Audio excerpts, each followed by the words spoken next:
quando uma igreja muda de pastor, é um tempo de um repensar. Nós começamos a pensar qual é o propósito de Deus, por que Deus nos trouxe para onde Ele nos trouxe. Tá certo que nós não mudamos para um lugar tão diferente, tão distante de onde nós estávamos, mas toda mudança implica em uma mudança, em uma certa medida também. E aí nós começamos a pensar, como igreja, e isso é uma questão que veio para mim muito no meu coração enquanto a gente trabalhava aqui, preparando esse local para esse dia.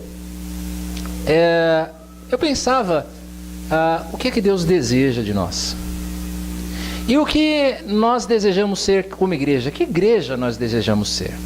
Sim, nós sabemos, nós somos igreja, corpo de Cristo, nós sabemos que somos povo de Deus, povo que Ele escolheu, povo que Ele chamou para a glória do Seu nome, sabemos tudo isso, mas, enfim, que tipo de igreja nós queremos ser? Então, daí é que surgiu o nome Antioquia. Eu quero hoje e amanhã também falar um pouco para você do tipo de igreja que nós queremos ser. Eu quero convidar você a estar aqui amanhã, porque eu quero mostrar para você dois modelos de igreja. Um modelo de igreja, que é a igreja de Antioquia, a qual nós vamos falar hoje, que dá nome à nossa congregação, mas também uma outra igreja, modelo do Novo Testamento, que é a igreja de Jerusalém. Então eu gostaria que você viesse aqui, você que não é de nenhuma outra igreja, você que não é da Betel, que tem culto no mesmo horário que nós, mas você que tem essa disponibilidade, esteja aqui amanhã para ouvir a igreja que nós queremos ser. Hoje eu quero falar com você então da igreja de Antioquia. Atos capítulo 13, versos 1 a 3. Apenas esses 3 versículos. Havia na igreja de Antioquia profetas e mestres: Barnabé, Simeão, por sobrenome Níger, Lúcio de Cirene, Manaém, Colasso de Herodes, o tetrarca, e Saulo. E servindo eles ao Senhor e jejuando, disse o Espírito Santo: Separai-me agora Barnabé e Saulo para a obra a que os tenho chamado. Então, jejuando e orando e impondo sobre eles as mãos, os despediram. Bom, que era Antioquia? Antioquia era uma das cidades mais importantes da época do livro de Atos. A sede de uma província do Império Romano, uma cidade importante, uma grande cidade, para a qual alguns cristãos fugiram quando caiu sobre eles uma perseguição em Jerusalém. Então eles foram dispersos e alguns foram para Antioquia, e conforme eles iam seguindo, eles iam pregando o evangelho, eles iam falando de Jesus, eles iam cumprindo a grande comissão, conforme o Senhor Jesus havia deixado para eles. Você pode ler sobre isso em Mateus 28, versos 18 a 20. Jesus havia dito a eles: enquanto vocês forem, enquanto vocês vão indo, vão pregando, vão fazendo discípulos, vão ensinando-os, vão batizando eles, vão ensinando eles a guardar, essas pessoas a guardarem tudo aquilo que eu tenho ensinado a vocês. E essas pessoas fizeram isso e elas chegaram a esta cidade importante, a cidade de Antioquia. Antioquia também foi a cidade para onde Barnabé levou Saulo depois de sua conversão. Algum tempo depois de sua conversão, Saulo foi levado por Barnabé a esta igreja, a esta cidade, onde havia esta igreja, uma igreja importante, uma igreja de destaque, uma igreja que pode nos servir de modelo que nós queremos ser. Eu quero apontar para você, nós que também vivemos em uma cidade importante, em uma grande cidade, uma cidade de muitos desafios, a cidade de São Paulo. Quero mostrar também a você, então, a partir desse texto, 3 características que eu penso nós podemos adotar como igreja, a partir de Antioquia. Primeiro, nós vamos ver que Antioquia era uma igreja que se caracterizava por uma grande diversidade. Depois, nós vamos ver que Antioquia era uma igreja cheia do poder do Espírito Santo e dependente do poder do Espírito de Deus. E terceiro, nós vamos ver que esta era uma igreja voltada para a missão. Vejamos primeiro a questão da diversidade. Quando nós olhamos a lista de nomes dessas pessoas que compunham aqui a liderança da igreja de Antioquia, algumas coisas saltam aos olhos. Primeiro, nós vemos pessoas aqui com dons diferentes. Dentro dessa igreja, nós vemos pessoas que desenvolviam o ofício de profeta, o ofício de pregador, aqueles que anunciavam a palavra de Deus, aqueles que anunciavam os desígnios de Deus. Nós vemos também mestres, aqueles que ensinavam o povo, que faziam aquilo que hoje nós chamamos de discipulado, cuidavam de ensinar os discípulos na fé. Uma igreja com dons diversificados, uma igreja de origens diversificadas, pessoas de diferentes regiões, como, por exemplo, Barnabé, Paulo, da região da Judéia, Barnabé, que era de Chipre, Simeão, Níger, chamado Níger, ou Negro, aquele que vinha provavelmente das regiões africanas, Lúcio de Cirene, ou seja, gente de origens geográficas diferentes. Nós vemos pessoas de condições sociais diferentes, certamente pessoas pobres em Antioquia e pessoas, por exemplo, como Manaém, um homem de posição social importante, um homem que havia partilhado da mesma ama de leite, é isso que quer dizer o colasso. Alguém que havia partilhado da mesma ama de leite de Herodes, o tetrarca, o rei, aquele que administrava, o governante da região da Judéia. Assim era então Antioquia, uma igreja diversificada. Nós queremos que esta igreja seja assim. Agrada a Deus que esta igreja seja assim.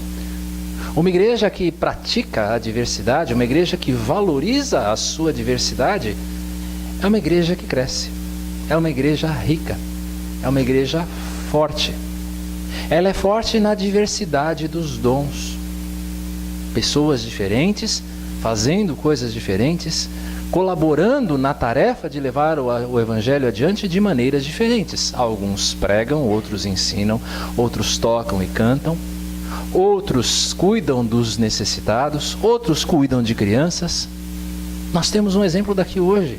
Quanto trabalho foi aplicado aqui e continua hoje funcionando assim. Gente que canta, gente que toca, gente que está na recepção, gente que está servindo com as nossas crianças. A diversidade de dons na igreja, que faz, como nós lemos na liturgia, que o corpo cresça bem ajustado. Que o corpo não seja levado por qualquer vento de doutrina. Uma igreja forte na sua diversidade. Forte na sua diversidade também das origens. Nós esperamos aqui encontrar pessoas de todos os lugares. Sejam de outras regiões do Brasil, talvez até de outros países, quem sabe. Pessoas diferentes, de origens sociais diferentes, ricos, pobres. Isso agrada a Deus também. Quando nós lemos no mesmo livro, na mesma carta de Paulo aos Efésios, que citamos ainda há pouco, nós lemos o apóstolo Paulo fazendo uma descrição da igreja, nós percebemos que Paulo fala na carta aos Efésios que havia um muro de separação que separava judeus e gentios, ou seja, aqueles que eram povo de Deus e aqueles que não eram. Mas Cristo pôs esse muro abaixo, de tal maneira que todos nós, independente das nossas origens, independente dos nossos dons, dos nossos talentos, independente das nossas histórias, nós fomos chamados todos a compor um só corpo, a fazer parte de um só corpo. Nós não queremos que Antioquia seja uma igreja de rico, ou que Antioquia seja uma igreja voltada para pobres. Existem alguns teóricos de missões que defendem esse tipo de coisa, de uma igreja focada para um público específico, para um nicho específico. Isso não é bom, isso não é saudável para a vida da igreja. Nós queremos que pessoas diferentes compartilhem dos seus dons aqui juntos, todos juntos, a fim de que o Senhor seja glorificado, que o reino de Deus cresça, que pessoas sejam amadurecidas por Deus através do nosso ministério. Pessoas diferentes unidas em um só corpo. A diversidade nos faz muito bem. É claro, às vezes a diversidade não é um negócio fácil. Às vezes a diversidade dói, porque nós temos que lidar com pessoas diferentes de nós. Pessoas que têm personalidades diferentes de nós, que em alguns assuntos pensam também diferente de nós. Pessoas que, e quantas vezes a gente já ouviu isso? Pessoas que preferem hino, pessoas que preferem cânticos. Pessoas diferentes. Mas nessa diversidade está a beleza da igreja. Em Deus chamar pessoas diferentes, como eu e você, para formarmos um só corpo, para a glória dele. Uma igreja diversa. Antioquia também era, aqui, uma igreja cheia do poder do Espírito. Nós vemos isto. Esses irmãos orando e jejuando, pedindo o direcionamento de Deus, muito provavelmente clamando a Deus: Senhor, dá-nos uma direção para onde seguir, o que é que o Senhor deseja que nós façamos nesse lugar, agora que os tempos são tão difíceis, agora que nós estamos debaixo de perseguição, o que, afinal de contas, o Senhor deseja de nós? O que o Senhor quer de nós, Senhor, como igreja? Como nós podemos permanecer firmes quando a perseguição é tão intensa, quando as pessoas querem nos matar em todos os lugares? Muitos vão ficar tímidos, Senhor. Muitos talvez estejam pensando em desistir. Nós nos sentimos fracos. Então eles oravam e jejuavam, porque a oração e o jejum, elas servem como meios pelos quais Deus nos abençoa, Deus nos fortalece como povo dele. Mas elas apontam também para a dependência dessa igreja. Esta era uma igreja dependente do poder de Deus. E esta dependência se manifesta também no fato de que eles não deram um passo adiante sem que o Espírito falasse. Quando o Espírito fala, a igreja se move. Uma igreja dependente do poder do Espírito, cheia e dependente do poder do Espírito de Deus. Isso também tem a ver conosco, com a igreja que nós queremos ser. Dê uma olhada à sua volta. De verdade. Talvez você não goste do nosso gosto para decoração, mas você não pode negar, tá bonito. Se você não viu tudo ainda, depois faça o nosso tour, ok? Open house, a casa está toda aberta, você pode entrar onde você quiser hoje, ver tudo, tá bom?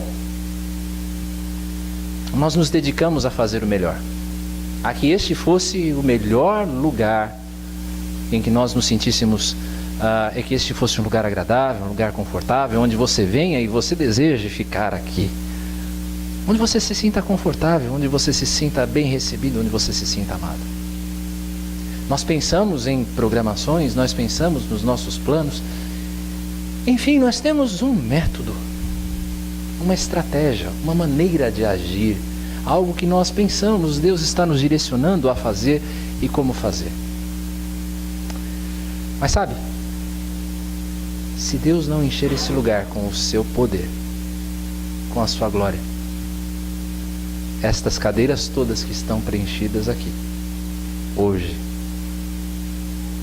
por vocês, pessoas amadas, pessoas bonitas de Deus, daqui a algum tempo elas estarão vazias. Sabe por quê? Porque a eficácia de um empreendimento como esse não vem de nós. Não vem das nossas ideias brilhantes. Não vem das paredes muito bem pintadas, das luzes bem acesas, das estratégias mirabolantes. O crescimento verdadeiro, não inchaço, mas o crescimento verdadeiro só é possível se nós seguirmos na dependência de Deus, se esta igreja for uma igreja dependente de Deus.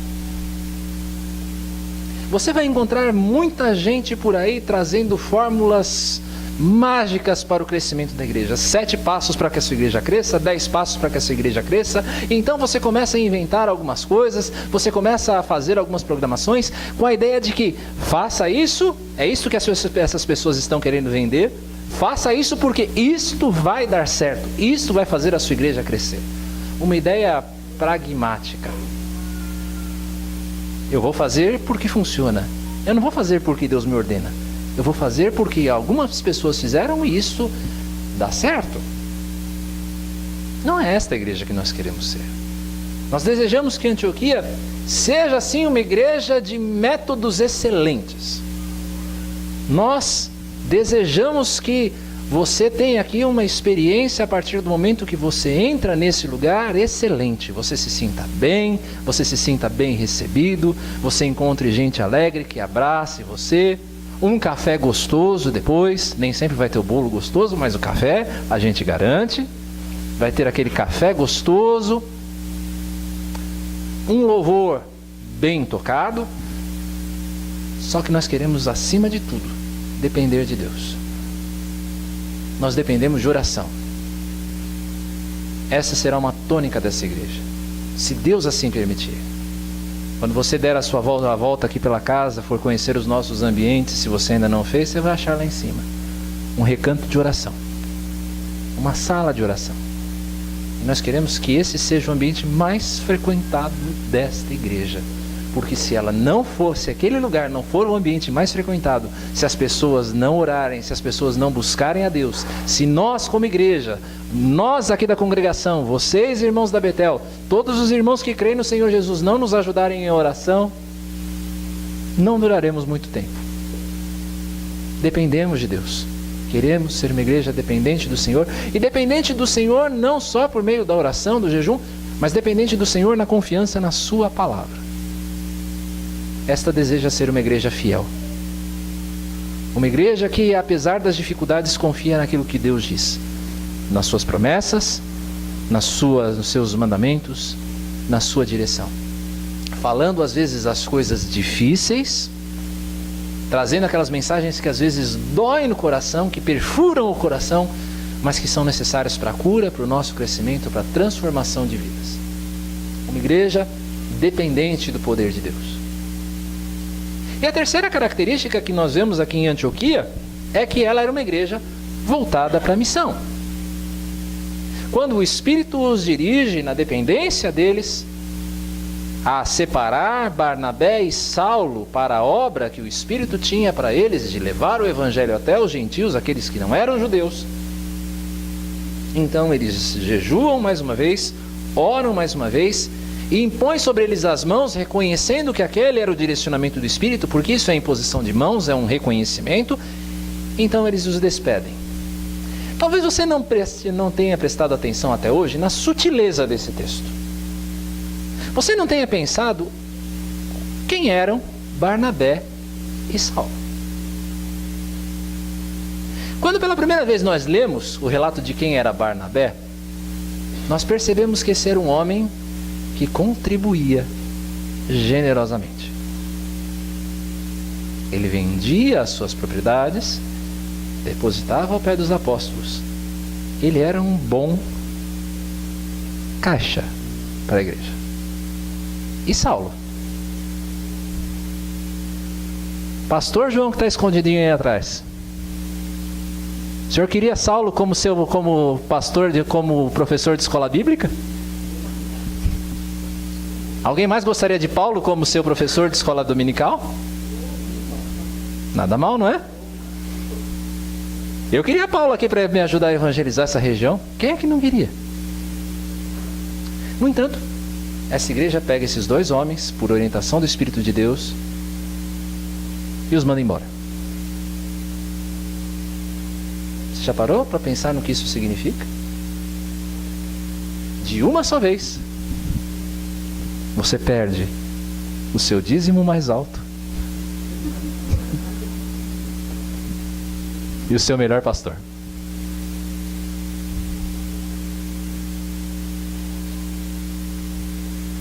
Isso mostra onde estava o coração dessa igreja.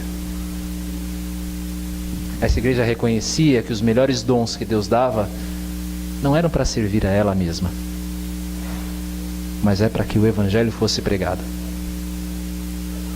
É para que pessoas fossem alcançadas com a mensagem da cruz. Gente que não conhecia o Evangelho. Essa era uma igreja voltada para missão.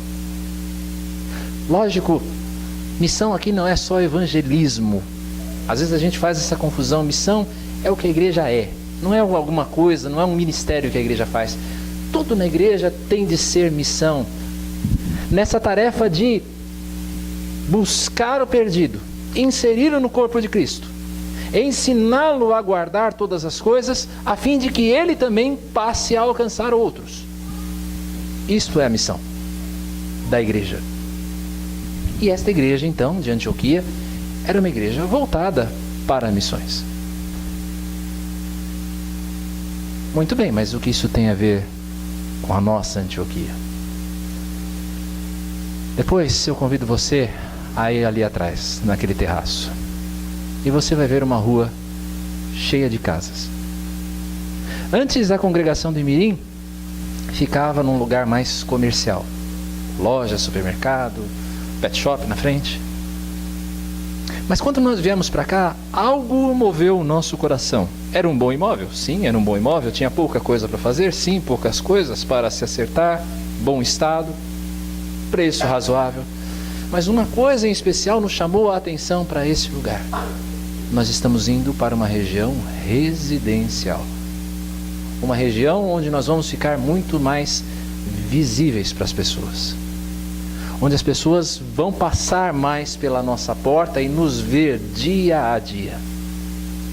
Em outras palavras, o nosso foco foi missão. E o desejo do nosso coração é que Antioquia seja uma igreja voltada para missões. Seja uma igreja voltada a alcançar os perdidos. Seja uma igreja voltada a inseri-los no corpo de Cristo por meio do batismo. Uma igreja em que o ensino seja um ensino contextualizado, um ensino em que as pessoas ouçam a respeito das suas próprias vidas, daquilo que elas ouvem à luz do Evangelho da Graça, e sejam transformadas. Esse é o nosso objetivo. Nosso objetivo, o objetivo de cada membro desta igreja, deve ser alcançar pessoas com o Evangelho. Vocês estão ouvindo, meus irmãos que já caminham aqui conosco em Antioquia? Este recado agora é diretamente para vocês. Vocês vão ter um pastor muito chato em relação a isso. Garanto a vocês. Não que nós tenhamos o compromisso do resultado, isto é Deus quem dá. Mas nós temos o compromisso de apresentarmos esta mensagem que tocou as nossas vidas, que nos transformou a outras pessoas que precisam ser transformadas. Em Santana, no Alto de Santana, nos nossos lugares de trabalho, nos nossos lugares de estudo e no mundo. Essa é a igreja que nós desejamos ser. Uma igreja que seja diversa na sua origem. Que seja diversa nas suas pessoas, nas pessoas que estão aqui. Nós queremos que essa seja uma igreja toda colorida. E colorida no bom sentido, porque o colorido hoje em dia, doutor, tem alguns contextos bem complicados, né? Bem difíceis. E quando a gente fala de diversidade também ainda mais, não é dessa diversidade que nós estamos falando. É da diversidade que Deus dá. Que esta seja uma igreja diversa. Que esta seja uma igreja cheia e dependente do poder do Espírito de Deus. E que esta seja uma igreja voltada para a missão. Talvez você esteja aqui hoje, você que é um irmão de outra igreja e foi convidado para essa inauguração, e muito obrigado pela sua presença. Eu espero que a sua igreja também seja assim, porque esse chamado não é um chamado só para esta congregação. Esse é um chamado para todas as igrejas. Betel, Casa Verde, Atalaia e outras que estão aqui nesta noite. É um chamado para todas as igrejas. Antioquia pode ser um modelo para a sua igreja. Antioquia pode ser um modelo para a sua vida ministerial. Esse é um desafio para você, para mim, para todos nós que cremos no Senhor Jesus. Talvez você que nos visita aqui nessa noite seja alguém que ainda não conhece o Senhor Jesus. Bem, nós estamos aqui para servir você nisso. Para apresentar para você um Senhor que pode transformar a sua vida como nos transformou. Que transformou a vida de homens como Barnabé e Saulo. Que continua a transformar vidas todos os dias. Venha nos conhecer mais. Venha conhecer do Senhor Jesus. As portas estão abertas a você. As portas estão abertas a você também que talvez esteja cansado de igreja. E cansado de igreja e não querer mais fazer parte de um corpo local. Irmão, Deus escolheu você para estar na igreja. Não no local igreja necessariamente, mas unido ao corpo de Cristo. Se você é alguém que está afastado, se você é alguém que está com dificuldades, se você é uma pessoa que já foi de igreja, mas talvez por qualquer motivo esteja afastado, venha também nos conhecer. Não fique só na inauguração, não. Venha outras vezes. Nós esperamos você aqui. Nós esperamos que Antioquia seja sal e luz aqui onde o Senhor nos colocou. Esse é o nosso propósito. Esse é o nosso objetivo. Esse é o desejo do nosso coração para a glória de Deus. Vamos orar?